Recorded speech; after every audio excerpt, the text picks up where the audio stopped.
အားလုံးပဲမင်္ဂလာပါ United ဖော်မှာကြိုဆိုပါရစေ United အသင်းကတော့အသက်22နှစ်အရွယ်ဒိမက်လူငယ်ကစားသမားလေးဟော့လန်ရဲ့အပြောင်းအရွှေ့ကိုသုံးသပ်ကြည့်အောင်အသင်းရဲ့ရောင်းချဖို့အတိအကပြစ်မှတ်ထားနေတဲ့လူငယ်ကစားသမားလေးကတော့အသက်22နှစ်အရွယ်ဒိမက်လူငယ်ကစားသမားလေးဟော့လန်ပဲဖြစ်တယ်ဟော့လန်က United အသင်းမှာ Premier League 24ဘက်ကစားပြီးတော့3ဂိုးပဲသွင်းထားနိုင်တဲ့အနေအထားမှာနီးပြအမိုရင်ရဲ့အသင်းမှာဘလို့မှအမဝင်ဘူးလို့ပေးသက်တွေကအစားထင်ကြီးပေးနေတဲ့အချိန်မှာ United နီးပြအမိုရင်ကလည်းဟော့လန်ကိုသူ့ရဲ့တိုက်စစ်တနေရာမှာယုံကြည်လို့မရဘူးလို့သူကိုယ်တိုင်ကလည်းထင်မြင်လာတဲ့သဘောမှာ United အသင်းကရောင်းချပြီးတော့တခြားတိုက်စစ်မှုတွေကိုခေါ်ယူသွားမယ်လို့သတင်းတွေထွက်ပေါ်နေတဲ့အချိန်မှာကျွန်တော်ရဲ့ထင်မြင်သုံးသပ်ကြည့်အောင်အသက်22နှစ်အရွယ်ဟော်လန်ကိုရောင်းချပြီးတော့အလွတ်နဲ့ရတဲ့တိုက်ဆက်ကစားသမားတွေကိုခေါ်ယူနိုင်မဲ့အပြင်ကိုပတာအော်စီမန်တို့လိုပတာဂျော်ကူရက်တို့လိုကစားသမားတွေကိုခေါ်ယူဖို့အတွက် United အသင်းပြင်ဆင်သွားမယ်လို့ကျွန်တော်ကတော့ထင်မြင်ပြီးတယ်ဟော်လန်ကလည်းအခုလက်ရှိ2024-25ရာသီမှာ39ဘက်ကစားတဲ့8ဂိုးသွင်း2ခုဖန်တီးမှုပြုလုပ်ထားတယ်အဲ့ဒီတန်းလက်ထက်မှာရောက်လာခဲ့တဲ့ဒီလူငယ်ကစားသမားလေးက2023-24မှာ43ဘက်ကစားတဲ့16ဂိုးသွင်း2ခုဖန်တီးမှုပြုလုပ်ထားတယ်အဲ့ဒီတန်းလက်ထက်မှာတော့တကယ်ကိုကောင်းတဲ့ရာသီတစ်ခုကိုပိုင်ဆိုင်ခဲ့တယ်လို့ပြောလို့ရတယ်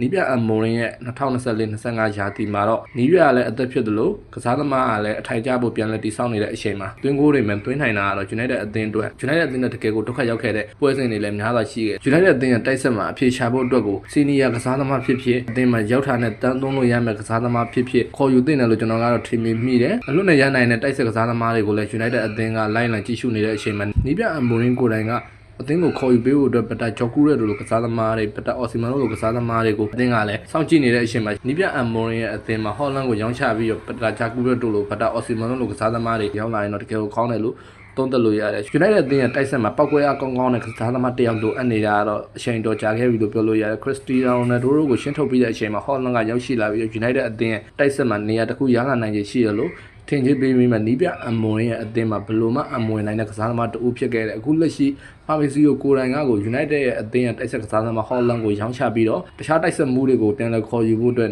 အသင်းကိုတိုင်ကစဉ်းစားနေတဲ့အချိန်မှာနီးပြအမွန်ရဲ့အသင်းတွေကိုပဲတိုက်ဆက်ကစားသမားတွေကရောက်လာမှာလေနီးပြအမွန်ရဲ့အသင်းနဲ့တကယ်ရောအဝင်နိုင်မဲ့ကစားသမားတွေကို United အသင်းကခေါ်ယူပေးသွားမှာလားကျွန်တော်ရဲ့ထင်ကတော့နီးပြအမွန်ကြိုက်တဲ့ပတာဂျာကူရဲ့ဖြစ်စေအသင်းကကြိုက်နေတဲ့ပတာအော်စီမန်ဖြစ်စေအဲ့လိုကစားသမားတွေကိုခေါ်ယူပေးရင်တော့တကယ်ကိုကောင်းမွန်တယ်လို့ပြောလို့ရတယ်အဲ့လိုမှမဟုတ်ဘဲနဲ့အခုလက်ရှိ United အသင်းနဲ့သတင်းထွက်နေတဲ့ front back ကအကီတကီတို့လိုတိုက်ဆက်ကစားသမားတွေကိုခေါ်ယူပေးမယ်ဆိုရင်တော့ Holland နဲ့ဘာမှမထူးခြားဘူးလို့ကျွန်တော်ကတော့ထင်မြင်မိတယ် United အသင်းအဲ့ဒီအတွက် Holland ကိုရောင်းချရင်တော့ Holland တဲ့ကောင်းတဲ့ကစားသမားတွေကိုပြန်လည်ခေါ်ယူပေးဖို့လိုအပ်တာတော့အမှန်ပဲ United အသင်းမှာတကယ်ကိုလိုအပ်နေတဲ့တိုက်ဆက်နေရာကိုပတာဂျာကူလိုလိုပတာအော်စီမန်လိုကစားသမားတွေနဲ့မှအစားထိုးပြီးတော့ United အသင်းပြင်ဆင်နေတယ်လို့ကျွန်တော်ကတော့ထင်မြင်မိတယ်အဲ့ဒီအတွက် United အသင်းက Holland ကိုရောင်းချခဲ့ရင်တော့မှပတာဂျာကူရမဟုတ်ရင်ပတာအော်စီမန်လိုကစားသမားတွေကိုခေါ်ယူပြီးတော့အလွတ်နဲ့ရနိုင်မဲ့ကစားသမားနောက်ထပ်တအူးကိုခေါ်ယူပြီးတော့ United အသင်းတိုက်ဆက်မှာပြင်ဆင်နေတယ်လို့ထင်မြင်မိတယ် United ဖော်ပေါ်မှာမန်သတင်းများကိုနှိမ့်စစ်တင်ဆက်ပေးနေတာမို့ကျွန်တော်ရဲ့ YouTube Channel ကို Like and Subscribe လေးနှိပ်ပေးဖို့မြတ်တရက်ခံပါတယ်အားလုံးကျေးဇူးထူးတင်ရှိပါတယ်ခင်ဗျာ